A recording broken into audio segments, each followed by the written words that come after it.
Ngayon ay ang kaarawan ng nagbabalik na aktor na si Jericho Rosales. Kamakailan nga lang ay nagkaroon ng birthday surprise ang kanyang malalapit na kaibigan para sa kanya. At isa na doon si Janine Gutierrez. Tama, kasama si Janine sa mga sumurpresa sa aktor para sa kanyang advance birthday celebration. Hindi naman mapantayan ang kasiyahan sa mata ng aktor na parang naluluha. Lalo pat nandoon ang babaeng kanyang minamahal. Base sa mga larawan, makikitang masaya ang pagdidiwang ng kaarawan ni Jericho dahil sa unang pagkakataon ay nakasama niya si Janine, na sa kasalukuyan ay nagkakamabutihan na daw ang dalawa. Maaalalang kamakailan lang din ay ibinunyag ng aktor sa isang interview kung paano siya nakaramdam ng pagmamahal sa dalaga, na itinuturing niyang isa sa dahilan kung bakit masaya at panatag ang kanyang puso.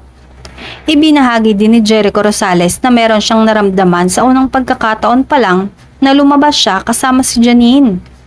At inilarawan niya kung gaano kasaya na nakausap at nakasama ang aktres sa unang pagkakataon, na walang boring moment, napaka-sweet na tao at maalalahanin.